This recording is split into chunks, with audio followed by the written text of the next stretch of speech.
Tonight I'm going to tell you the ghost story of Daniel Robitaille.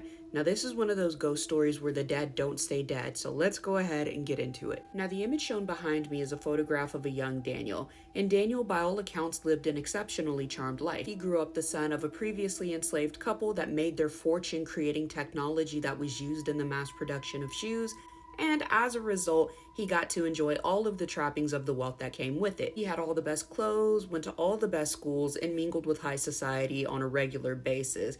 And by all accounts, he was generally well liked. But even more, there was something special about Daniel that attracted people from all over, and that was his prodigious art talents. Daniel was a masterful painter and was able to capture the wealth of the people around him, something that was a bit hard to find those days. And as a result of this prodigious talent, Daniel was receiving calls from all of the 1%.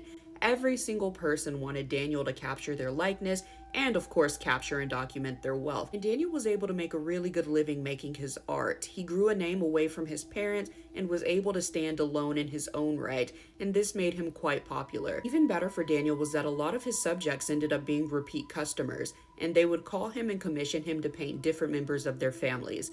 And this, sadly, is where Daniel's story takes a sharp left. So one fateful day, one of Daniel's repeat customers commissions him to make a painting of his daughter, Caroline. Now, in some stories, her name is actually Caroline. In other tellings of the tale, she doesn't have a name at all. But for this, we'll go with Caroline.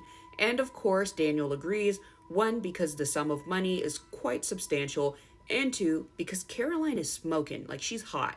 And so he happily accepts the job.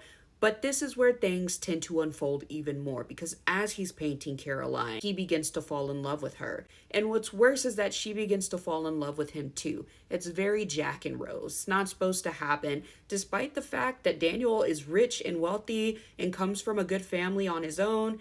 Society says, black man, white woman, absolutely not. But you can't stop love, and the two of them went on to have relations, resulting in an unplanned pregnancy. Now, of course, this is still the 1800s, late 1800s, but the 1800s nonetheless, and this is a problem because in addition to asking Daniel to paint his daughter's picture, one of the explicit instructions in doing so was to capture her virginal essence, to make her appear very pure. Ideally, not only would this help her on the marriage market, but for a man to have good-looking kids, it definitely helps his social prospects as well, especially if he plans on social climbing through his children. So for him, he had multiple intentions with this painting. One, to capture his wealth. Two, to capture his daughter's beauty and her virginal essence.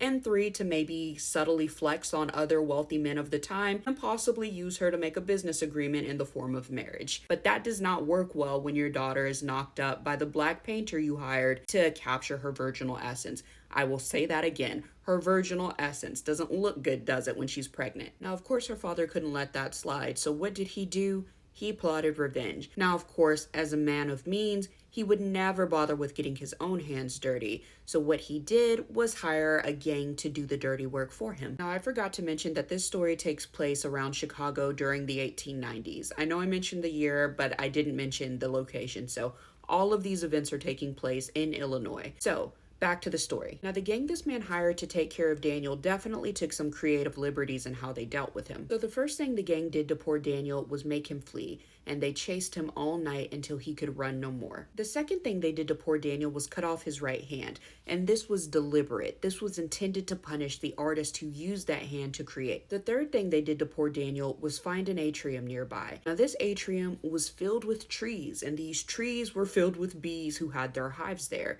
This gang took those hives and they brought it over to Daniel, and they slathered them with the honey, and they let those angry bees sting him. Now, the fourth thing they did to Daniel was crudely fasten a hook to the hand they just cut off. And the fifth and final thing they did to poor Daniel was burn him alive, and they all stood around and watched. Now, the sixth and final thing they did to poor Daniel was take his ashes after he had been burned alive and sprinkled them throughout a place called Cabrini Green. After that, they went about their merry business, were never seen or heard from again. Now, that's not where the story ends. You see, I promised you a ghost story. So fast forward a couple of years, and it's the early 1900s. People are starting to report a man walking around with a hook for a hand, and every time somebody reports this man, there are bodies that follow with it. It's as though this man was killing these people. Even more so, it's said that you can conjure this man. This man has no name that they know of, but it's said that if you stand in a mirror, repeat the name Candyman 5 times, that he will appear behind you, hook hand and all, and will probably unalive you. So I would probably avoid doing that if I can, but some people are risk takers. I'm not. Anyways, let me know what you guys thought of this video in the comments, and if you caught the movie reference I was making this entire video, and let me know what you want to see next.